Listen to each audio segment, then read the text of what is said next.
2023 presidential race is indeed looking like the Olympics. Okay, I'll tell you why I said so.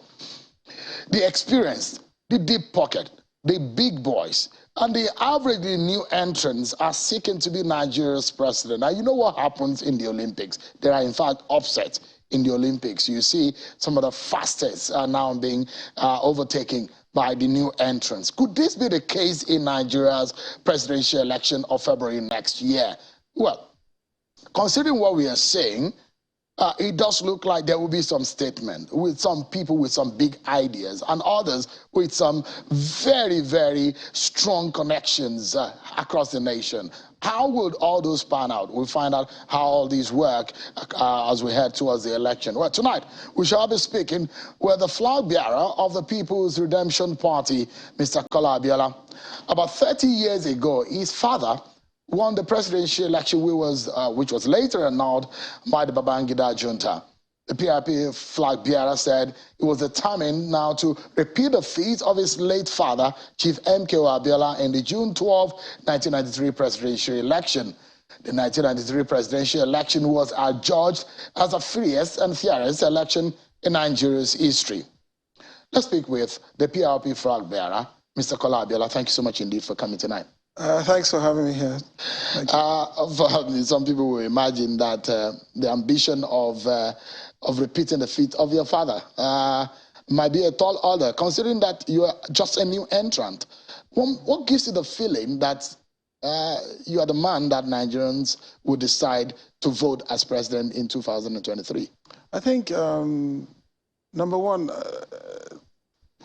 in the political space today, my performance and my understanding of politics in Nigeria is not in doubt. I have played with many that are in that space today over time. I did at a very tender age back then, at 28, 29, Social Democratic Party. I performed, I delivered, and I believe I can do it again, number one. Number two, I think I am fresh, I am new. As you call it, I am new, but I'm fresh at the same time, in that I have the exposure and the experience. I've had that experience since 1979, immediately after secondary school.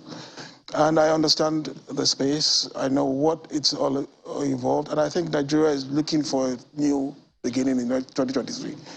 I represent that new beginning. I will represent the freshness and the unrecycled. I represent many of the players out there come from the proverbial poison tree, and their fruits obviously can never be edible.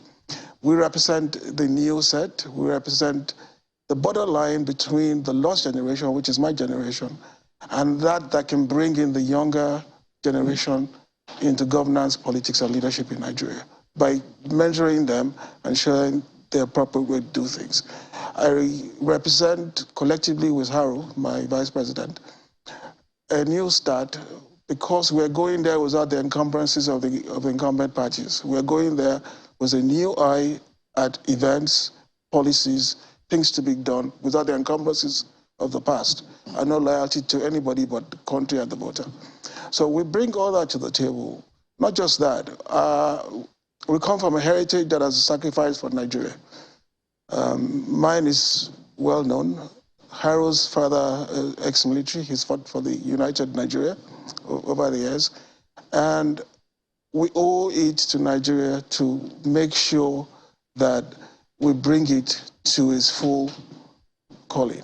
And that's where we are at. We're using a party that is people-oriented, the People's Redemption Party. This is a party that over 50 years has never changed its ideology from being people-oriented. And we identify with that as individuals, and we hope by coming that we can let their voices be heard and their numbers count. Do you equate yourself? I imagine that you share a lot of likeness with your father. Of course, I know the K in your name is not Kashima. Yours is Kola. Kola. Yeah. You look like him, yes. Thank you. But do you equate yourself with MKO, Abiola, to the point that you think that you can repeat the feat of 1993? I think I cannot equate myself to MKO Abiola. I am his son, first and foremost. He's my mentor, like my mother brought us up to be, to understand he's our God on earth. And I have been the closest person to him throughout his life. Well, since I was born anyway. I was a batsman in many ways, and we worked total link.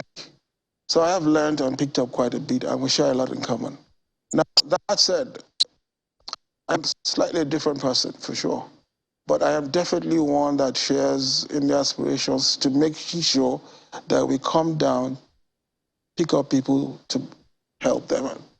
You can't stand up to help people. You have to go down, meet them at their level, bring them up and help. And we've done that, and I've done that over the years successfully, undoubtedly. More so, I hold the vision for Nigeria that he holds, one in which it's an equal opportunity employer that gives everybody the opportunity to strive and be something in this country. And I have demonstrated that over the years, in addition to many things I've done in the past. I was lucky to have him and my mom as parents that allowed us to venture out early enough, build on that, and that's why I'm here today. So sure that I can serve Nigeria and make Nigeria a better place. You will be standing on the shoulders of many great men, such as M.K. Abiola, of course, your father, and the likes of Malam Aminu Kano, some of the founders of the PRP, right, and the likes of Balarabe Musa. Right. These are great politicians in the past. But the question is, what does Kola Abiola stand for? Why should Kola Abiola be considered as a force within the Nigeria's political space? All of a sudden, Kola Abiola just came into the space and he wants to be Nigeria's president. And for those who think, does he really understand the pains of the average Nigerian? This is a guy who was born with a silver spoon. That's some of the perception of people. Do you really understand the pain of the average Nigerian for you to think that you want to lead them? Or what gives you the inspiration of wanting to be Nigeria's president? I've said it before. I started off from very simple beginnings. I call it humble, but that gets very confusing at times. So I use the word simple beginnings. I started from a level that had nothing to become something. But all throughout that, I've been further humbled by events in my life. I've also never forgotten where I started from, and that's a very key thing. I've tried to lead as disciplined a life as possible. And not just that, in my conduct, and if you want to look at it from a silver spoon perspective, I think I've conducted myself in a disciplined manner, irrespective of that. I am who you see. I have traveled Nigeria since 1979. I have done at every level, every state, by road or by air.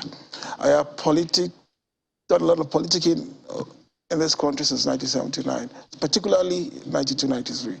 I understand Nigeria. I know Nigeria. I have worked with a lot of very senior people, and I've learned a lot from them over the years. And I honestly believe I have the intuition, the patience, the credibility, and that's very key, credibility, to serve in Nigeria. Everybody knows who I am, where I come from, how I started, where I am today. There are no missing gaps in my history. And that in itself shows that at least I have taken, like my mom would say, at the same time. It's a matter of understanding what you are, the responsibility you've had to carry, and having led and given enormous responsibility from a very tender age. And I know, understand, and do not carry out excesses beyond my control. All right. I'm not one to gamble. Yeah. So, if I'm not sure, I wouldn't do it. Yeah, we'll get into details and probably test the capacity and the ability of your passion of wanting to become Nigeria's president.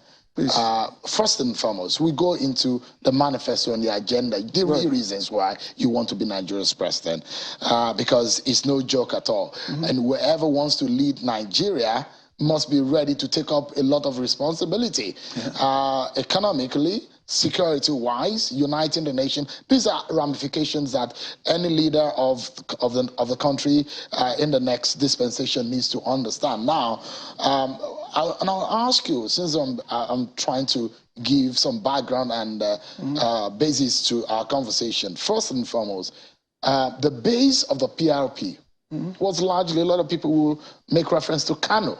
And if you look at the PRP ideology and those who have held onto it and those who have also gotten political power through the PRP ideology, the Aminu Kano ideology and all of that, there's been some, they've gone their different ways in largely.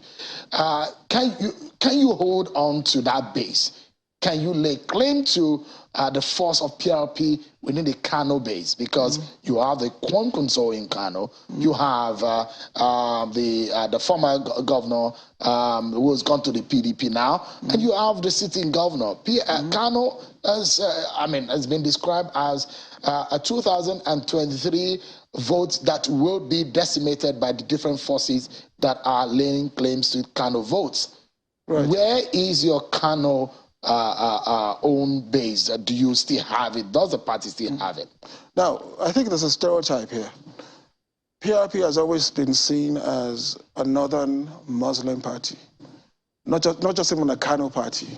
It's been seen because, if you recall, we had gubernatorial candidates that won in the former Kano state, which is Kano Jigawa, and the present Katsina states, which was Katsina back then. So it's a stereotype. But with Kola Abiola being the presidential candidate, with Haro Ziku being its vice president, we're a national party. We have 711 candidates nationwide. We have 23 governors, gubernatorial candidates, 33 senatorial, over 400 House of Rep members, and the balance are all state assemblies. So we have a national spread. We're in every 774 of the local governments in Nigeria today.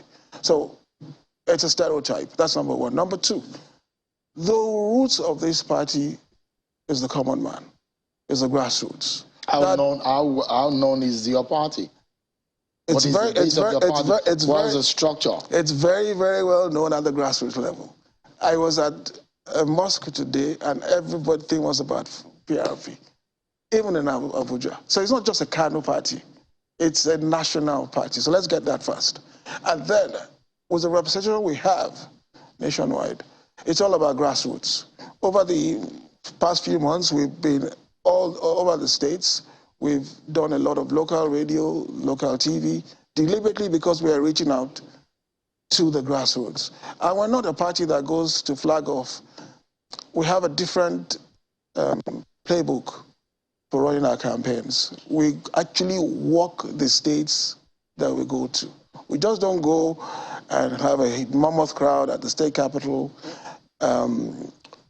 hire or paid crowds, make a noise for 1 hour and disappear. We actually go in there and we walk the states. We do an average of 2.5, 3 days per state, and that's how we walk it. Are you funding the party by yourself? No, I'm not. But you brought your own money to fund the party. In politics, you have to bring your own money for sure. But this is a party that, in its days, to go to rallies, you have to pay for the bus you ride to rallies.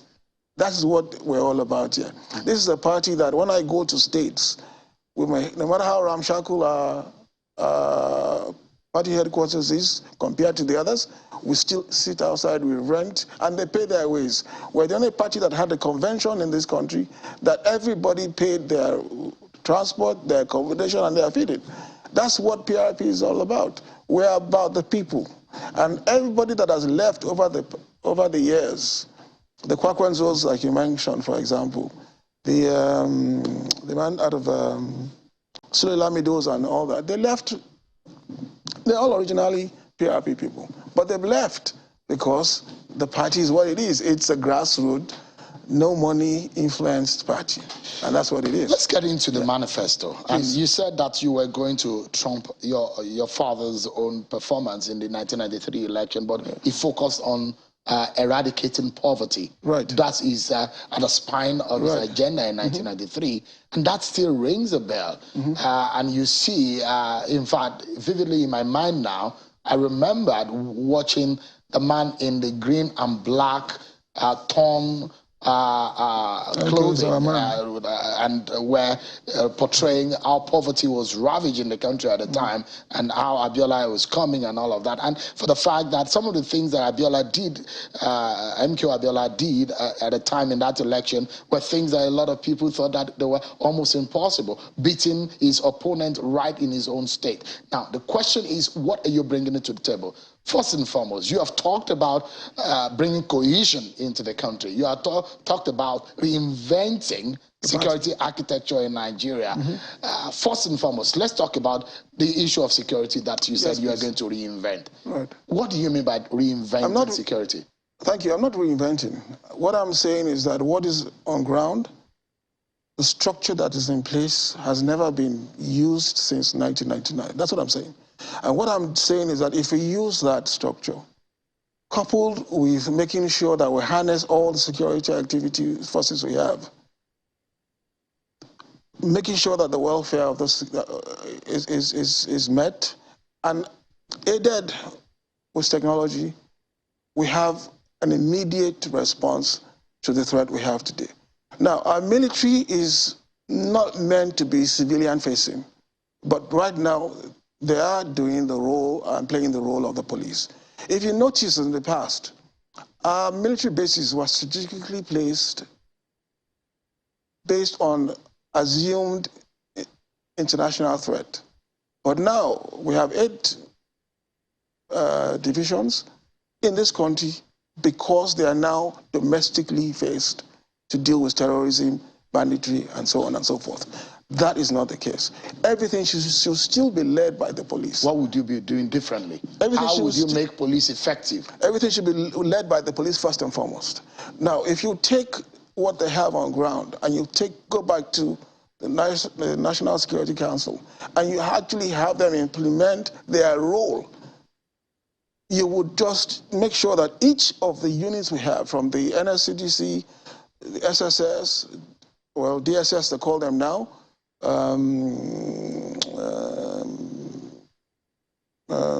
even the military in the short term, all these units, if they come together, you will have a formidable security. So are you planning to merge some of the NSCDC? No, I'm not merging them. Everybody should have their own role to play. And then they have their own role. They have the expertise. They have the role. But they're not talking to each other. That's why I said the National Security Advisor's Office is the most unutilized office in this country today. What would you do to that? But thank God, I think the president is doing something about that. They set up this new, from the office of the NSA, I forget what it's called now immediately, but they have, that role is supposed to be coordinating, bringing all that apparatus together and make them function as one unit. What do you see? Not at variance with each other. What do you see as the major gap in our security architecture? Welfare. So what would you do to fix that? Pay them right. Where would you get the money from? The money, look, if you can't pay salaries for 271 policemen in this country, then then there's something wrong. Pay their salaries and make sure it's paid on time. Where would you get the money from? The money's there. His money's there. No, you should be able to tell us that these are the areas I think that the money will come from, because Nigerians want to know. What are you doing? What are we doing with our security votes? We have security votes.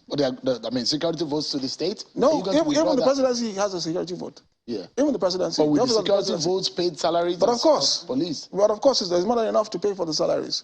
We have to equip our police. We have a command center here in Abuja that is barely functional. If it's there, let us use it. That's what I'm saying. If it's there, let us use it.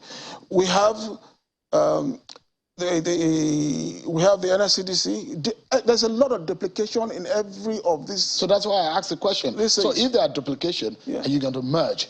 Because some people have suggested that some of these are just duplication. And for example, some people will tell you that there is this intelligence unit in the police force. The DSS, the intelligence unit of the nation. Now, you go to the NSCDC, they also have their own intelligence unit. But they should all speak to each other. That's what I'm saying. Now, if you take, for example, you spoke about DSS just now. Sorry, 1 second. You spoke about DSS just now. The DSS is supposed to mirror your FBI, but your DSS is actually doing security service duties. They are detailing VIPs. That's not their role. You have to have a special unit for security service personnel. But they're actually doing security service personnel. They're not actually doing the FBI duties they should be doing. In totality. Do you think that's PIV role? I mean, PIV, VIP security services are needed in this country. That's what you have the secret service for, not DSS. So would you be creating an office for that? A unit for that? The point is that they're not any different from what the police do right now. The police is doing police work and doing security at the same time, VIP security at the same time. 40% of your police force is doing VIP service. And your DSS is also doing the same. So you have police and DSS doing VIP security for the same person. It's a waste of personnel. So I mean, let every unit is designed to play its own role. Let them play that role first. Once they do that, then you will have things working the way they should work, not attrition. So before I move away from the issue of security, I'd like to ask you a very last question on that. Banditry became another very, very troubling group of security challenge that we have in this country. Considering what we had in the eastern region of the country, the IPOB agitation and the sit at home, the northeast region and the north central region where we have Boko Haram threatening that region, it is a multi-security challenge that we have on our hands. In the very first week or month that if you are elected president, is there one thing that you think that you can do to ensure that you arrest the situation momentarily? Yes, thank you. First, there's a group of officers that went to Belarus, 200 of them, for special anti-terrorism and banditry training. They got to Nigeria and they dispersed them. Instead of holding that group as a unit, the first thing I will do is bring that group back together as a unit. That's number one. Number two, I will make sure that it also goes back to this welfare thing. Make sure that their welfare is taken care of right. Where I have a problem is where you get the money from. Well, we'll get to that. Number three, there's this thing called, and it's about technology. Unfortunately, we have allowed it to fester for so long. And to date, if I remember, I'm told we have about 800 bandit camps in Nigeria today. 800. And there's this thing called lawful interception. For every kidnap, to the lawful interception and tracking, there's no reason why we can't put them out in 28 hours. And that I'm sure can be done, and that's one thing you should hold us to. Using what? It's a lot of technology-based things. If the Americans can sneak in here, take out a hostage. It's not one person being killed. So there is a technology that we can use to fix this? And it exists. Let us do it right. Because right now, the way it's being run, it's a value chain.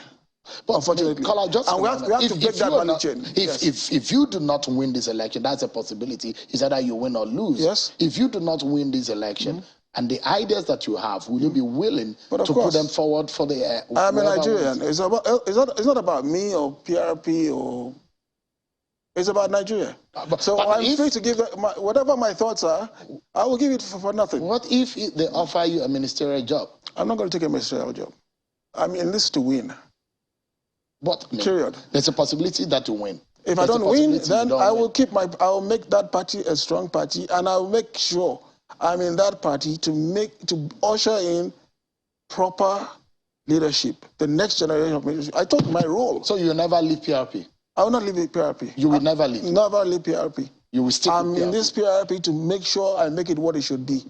So if it's about service to the nation, and if your service is required in a sector, you won't even take it? I won't take a ministerial job. I will give my opinions as they come, yes. But I told you, it's about service to country and loyalty to country. So I'll give my opinions on everything, but not the ministerial. I'm 60. I'm not ready for that now. I'm not. So people ask me, why don't I start as a governor and all that? Look, Nigeria is more than one state. Nigeria is more than a territorial district. Nigeria, to me, is a unit. That unit has to stay together as one. And all I'm living for now is to make sure that does not go away. It's all about that. And whatever it is I can give in what I have in my head to make it better, I will give. So if there is a possibility of an alliance, yes, would you consider that too? Yeah, there's nothing wrong with an alliance. That alliance will come after the election. We will see who's standing then. No, you don't consider an alliance? I don't think we Should there be a second ballot?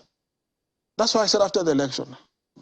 To have a second ballot, you must have a first ballot first.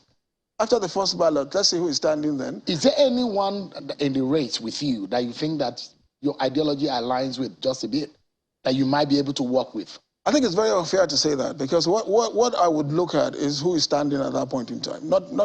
It's a matter of who is standing. Who are the first three, who are the first four at that point in time, and then we will know what to do next. But right now, you can't really say where that is going to be.